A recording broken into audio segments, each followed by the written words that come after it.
Do you ever find yourself getting so frustrated with your child and you're saying, that's it, you've lost your privileges? Well, today we're going to be talking about the disciplinary methods. Stay tuned. You don't want to miss it.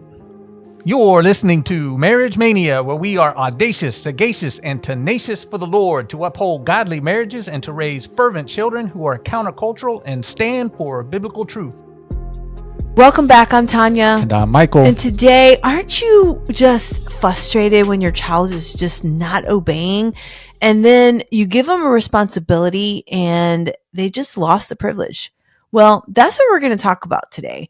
We really want to dig deep about the disciplinary methods. And we've been talking about this all along. So if you have not listened, please check out the previous podcast. And I have put some of the links in here so that you can follow along. But before we get started, please subscribe here. It helps us to get the message out. We really want to be able to reach as many families as possible for Jesus Christ. And I also want to mention that we have Bible studies on marriagemaniaministry.com. We have the covering the role of a biblical husband and the helper, the role of a biblical wife. These two Bible studies are very impactful. We've received a lot of feedback around them where they've really helped families to understand their roles in marriage. All right, so let's get started. So I get frustrated sometimes when I give a responsibility and it's not fulfilled. And sometimes, we have to make sure our expectations are not high. But when we're asking our child to do something and they don't do it, pretty much they should lose their privileges of whatever it is. There's an external punishment that should happen. And so I want to talk about that today as we've been on this kick of disciplinary methods around how to teach our children to obey and to actually just abide in what we're saying as parents. So Michael, let's talk about that today. Yes, we've been talking about a continuum of disciplinary techniques for correction that range from the least intense to the most intense, from your praise, presence, and your words to redirecting behavior to timeouts and spanking, and then the gain and loss of privileges that we're talking about today in this podcast. And this is for all ages and is used as a primary method of correction for your older kids. So we'll talk about the gain and loss of privileges and what that looks like as an infant all the way to the older kids and teenagers. And, everything your child has and does is at your good graces as a parent, right? You're the parent. Good behavior brings the blessing of more privileges, and bad behavior reaps the consequences of less freedom. It's parenting 101, right? Yeah. And it's from the Bible. You reap what you sow, as the Bible says in Galatians 6:7-10. If you sow corn seeds into the ground, you'll reap corn. You're not going to reap tobacco. If you sow bad things happen. God promises that blessings come from following his ways, and bad things happen when you get off his path. And as you are faithful over the little things, God will make you ruler over more things, as the parable of the talents says. So there's a big world out there with a lot of bad consequences for deviating off of the path that God knows is for your good. And one way to teach your child to stay on God's path is to teach them how to stay on your path. As they handle the freedom and privileges that you give them, you can give them more. When they don't handle them well, you rein them in. This allows your child to see that, this is how the world works. Healthy behavior puts them on the healthy path, and destructive behavior will bring them nothing but heartache in this world. It's best that they learn this lesson within the safety of your home, where you can establish healthy boundaries, consequences, and freedom. And, your job as a parent is to raise a fully independent adult by the time the child is 21. Yeah. This independence should be a slow progression from total dependency as an infant to complete independence at 21 years old. And the journey towards independence begins as an infant. So Tanya, what kind of things and responsibilities can children earn and lose? Oh man, there's so many, right? Depending on the ages, like you said, you've got younger children, smaller children that may lose toys, specific toys that they really like, or, some sort of like craft that they enjoy, or something that really is impactful to them. And then you've got like teenagers who right now their primary thing is their cell phone. So I think, losing that privilege is huge for them. It's almost like the end of the world. Or cars, a teenager that may be driving may lose their car or the ability to drive anywhere. But, when we're talking about younger children, there's so many things that you can do regarding the privileges that are lost. I mean, I know one was just going to the store with me. One of our favorite places to go is Costco. I'm sure it's everybody's place, but Costco was a place that, our daughter lost a privilege for a couple of times because of her direct attitude and not actually obeying, what I told her to do. And so I think we can become really creative in the things that we take away, and hold those things as like, those are privileges and you lost them. So I think it's just being a creative parent and figuring out your child and what your child really likes. Yeah, I think you made some really good points there, and I like your examples. The use of toys for the younger ages, and like technology for the older ages, or the ability to go to certain places, like you said, with the use of a car or whatnot. Or hey, you're grounded. You lost because of your behavior. You lost the ability to go to that function that you had planned to go to, or whatever. And like you said, any kind of technology that you allow your children is at your good graces and conditional upon good behavior.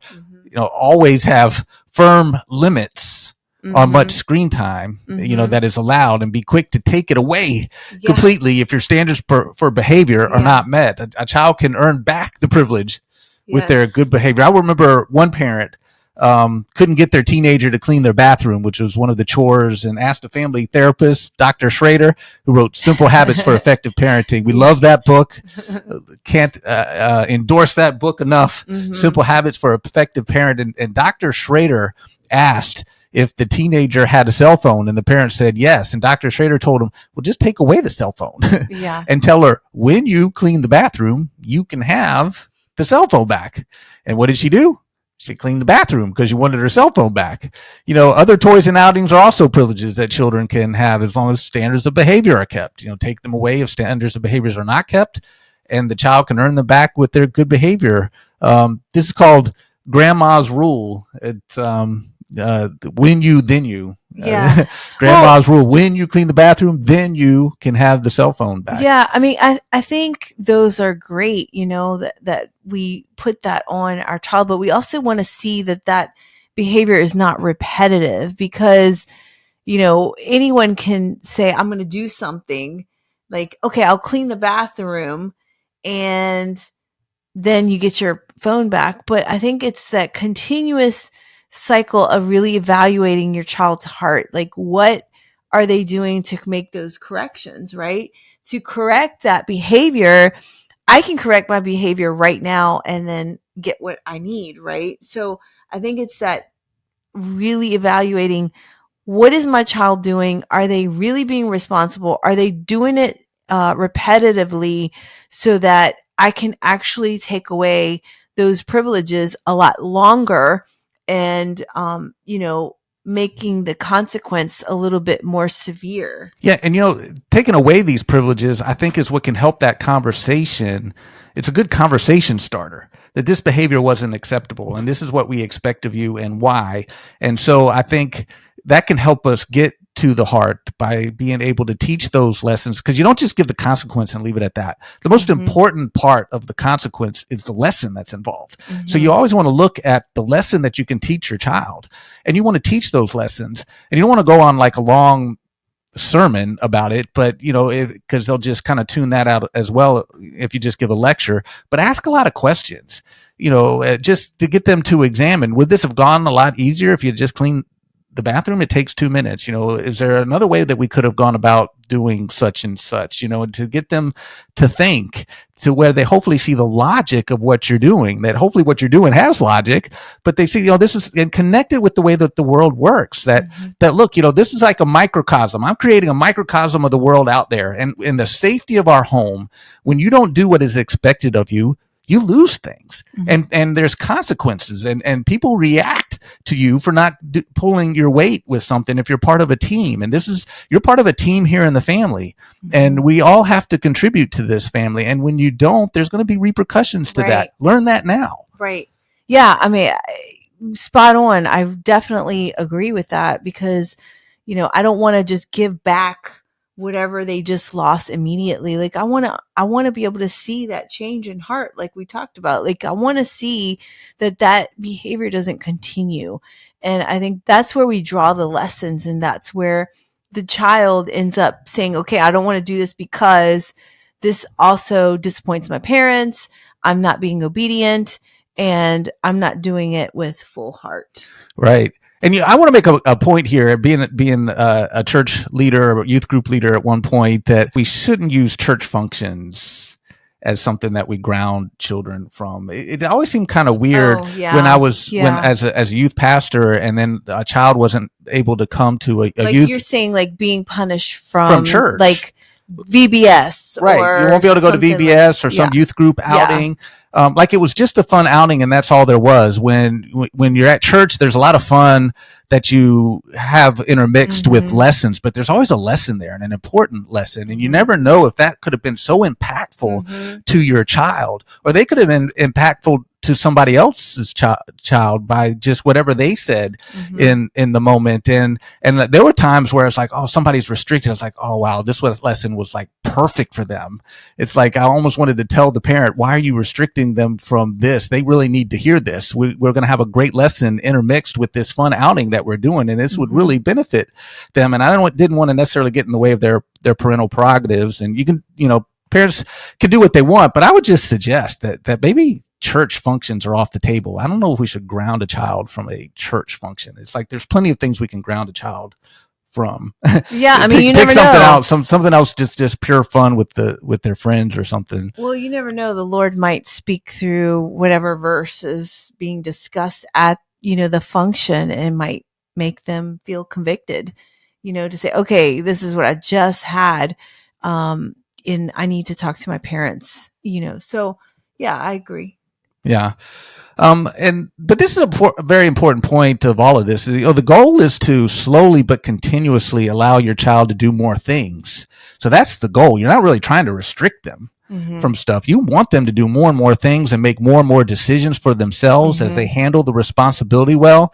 Your child is constantly growing in physical stature as well as emotional maturity. Therefore, we want to constantly be looking for areas where your child can be given greater responsibility, can make their own decisions. Monitor closely how well your child is doing with these new areas of freedom, and be ready to scale them back if not handled well, or if they misbehave or don't do any of the rules. And they'll see the consequence. Oh, if I follow the rules, then I get more freedom. If I don't follow the rules, then I get less freedom. Yeah, like the world works. Yeah, and I think people have the issue with the word rules. Really, it's more boundaries that we set, right? The boundaries that we set in the home, like these are the standards of the home that we have established as a family. And if you go outside of those boundaries, then you're now going to have consequences. So, I mean, we can look at it a little bit differently than rules, And I just say that too, because there might be some people that think, oh, I got to follow another rule, but it's like the boundaries.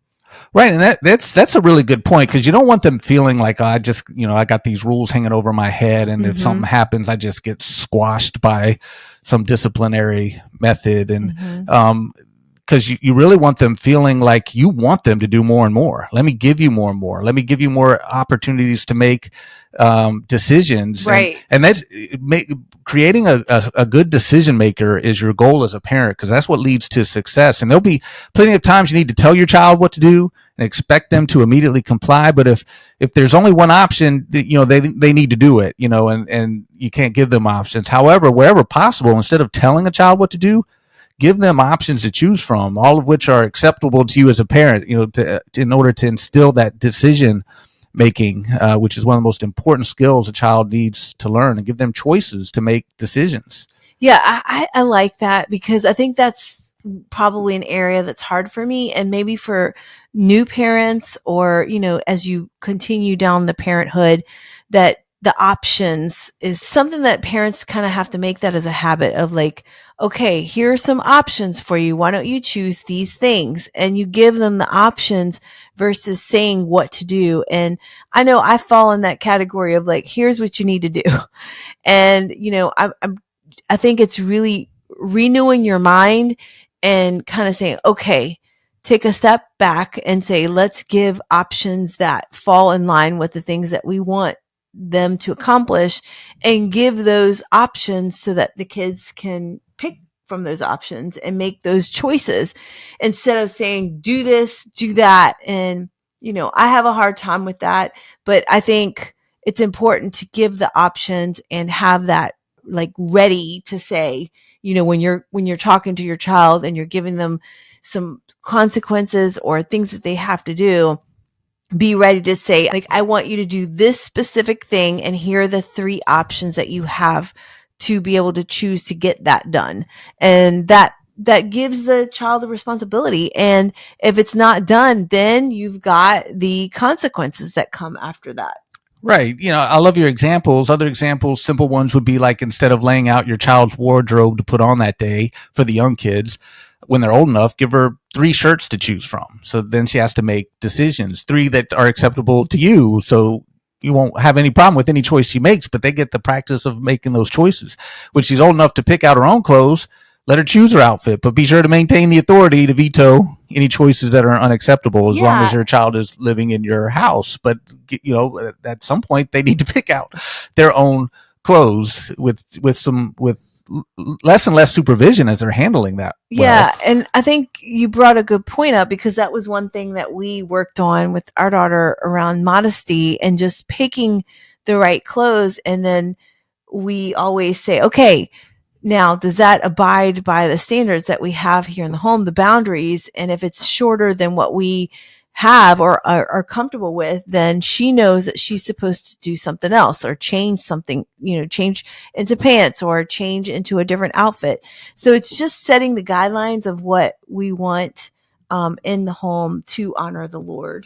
Right. And I like how you made the distinction between, it's hard because you got to decide, what am I going to give them governance over in their own life to make the decisions, right, and what do I need to direct? Mm-hmm. And you want to direct less and less as they get older and older, and as they show the ability to handle that responsibility. You direct more and more as they show the need that you got to direct it. But we got to draw that distinction about what we're giving them governance over. And there's some things they need to be told. For example, when it's time for bed, we don't ask a child if he wants to go to bed, because no's not an acceptable option. No, I don't want to go to bed. No, I mean, if they got a bedtime, you simply point out, hey, it's 9 a.m. or 9 p.m. and ask, what does that mean? Answer, it's time for bed. Mm-hmm. If your child is in the process of unacceptable behavior, don't ask him if he wants to stop. We tell them, hey, you need to stop that. And if he doesn't, then you issue an immediate consequence. There's some areas where we tell a child what to do, and there's other areas where we are giving them choices and the ability to make their own decisions. And as they get older and older, we're looking for more and more areas where they can make their own decisions. And if they aren't making good decisions in a certain area, we have to scale it back. Perhaps they weren't ready for that yet, or and we have to take it back or monitor that more closely until they prove themselves responsible. And this process will help them see that, as I act responsibly, I get more freedom and the ability to make my own decisions. As I mess this up, I lose some of that. Right. Maybe I'll act responsibly so that I get more freedom. And they learn how the world actually works, how God works, when he says, as you follow my ways, there are blessings and good things happen. As you don't follow my ways, bad things happen. It's best that they learn that under the safety of our home. Exactly. Before they get some very real consequences out there in the world that can have some lasting effects. Yeah. And, sometimes children they don't want to listen, because they may, especially the teenagers, they may think that they know better than the parents. And we all know that's not true. We've lived a little bit longer and seen more things. So, we really want the best for our children, and that's basically it. But sometimes it's hard to communicate that with someone that is like, I want my way, I don't want your way. So I think the choices really help. Right. That's a good point. And, it's, this method of giving and taking away responsibilities and privileges and such we kind of see this as the older kids, but it actually starts from birth. Yeah. I think of the first step is to learn to sleep in their own bed and sleep through the night. What do you think about that? Oh, yeah. I mean, we've talked about that in previous podcasts where we truly believe as a family that when a baby is born, of course, they're going to need nurturing and they need to be, with the parents. But there's a time where you got to cut it off, right? The child needs to sleep in their own room. And that's like a whole nother podcast that we could talk about. But And they have a podcast that's on that. yes, but like it truly is important to set those boundaries and have the child be in their own room, because that helps them with independence and it helps them to know that there's security. Like, we're going to come back. We're not leaving, and they begin to have more independence of, I can do this. I've got this, my mom and dad, said that I'll be okay, and they learn to trust. And that's the biggest thing, is learning to trust and learning to obey. Right. And I like to think of that as like the very first step, that a child, the very first baby steps towards complete independence at age 21 starts right away with learning to sleep in your own bed. And the bed is so important to marital oneness. We need to guard that for the marriage, as the book of Hebrews tells us that the marriage bed is sacred.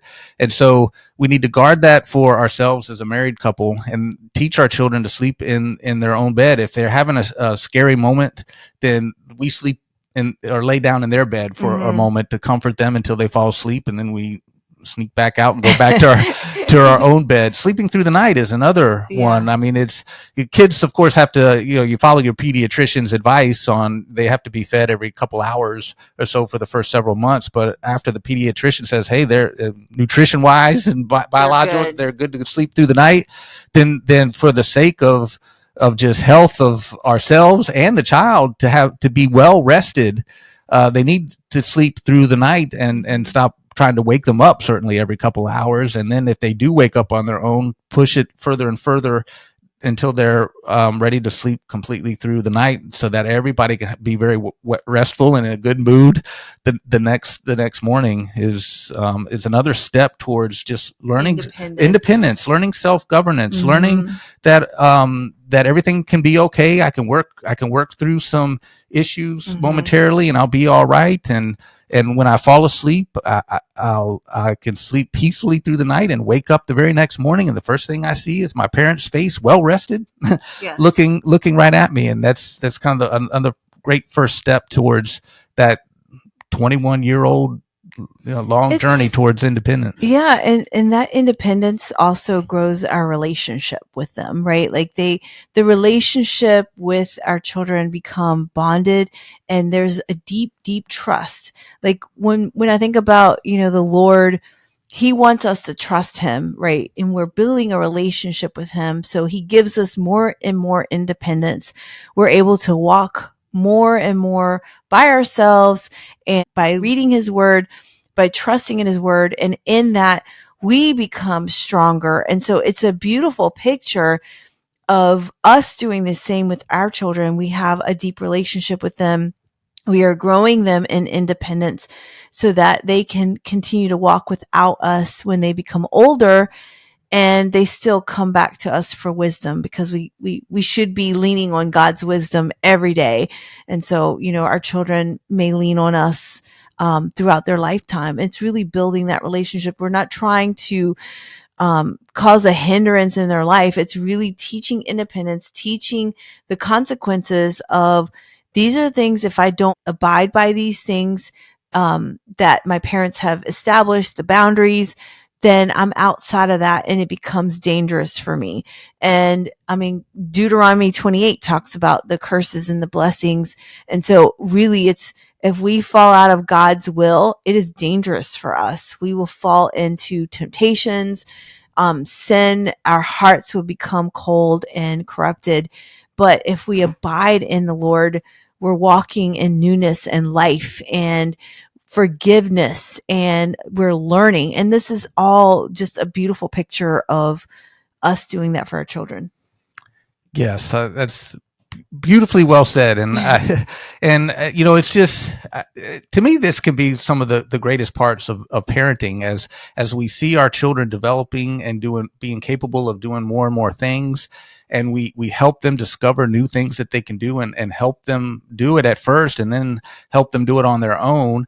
And it's just a great, beautiful picture to see. And we want to help our children stretch their limits. And some children, you don't really need to help. They're just ready to do everything. They're ready to tie their shoes really young before they're even capable. They're ready to ride a bike before they're capable. And you almost need to rein them back a little bit, because they're trying to get a little bit ahead of themselves. But there are other children that you almost need to kind of spur on a little bit. It's like, you're capable of this now. You're capable of tying your shoes. I don't need to do this anymore. But no, I just want you to do it. And it's like, no, I'm not going to do this anymore. You're capable. When they're capable of doing it, we really need to stress that they can do this now. And so that's what will help them eventually become independent in the end. And that's our goal as parents. And that's what will help them do hard things, right, when it's necessary to do hard things, because they're used to stretching their limits, and seeing what they're capable of and what God can do through them. Yes, I love that, because they are capable.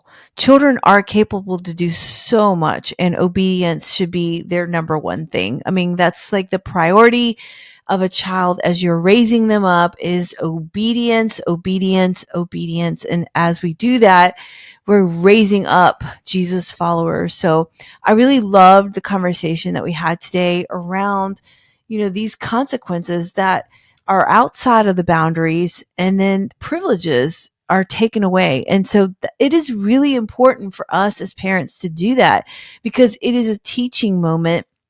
And this is what the Lord wants us to do. We're to teach our children day in and day out the Deuteronomy 6:7 principle, where we want our children to know that we want the very best for them. We love them, and that's why we're disciplining them.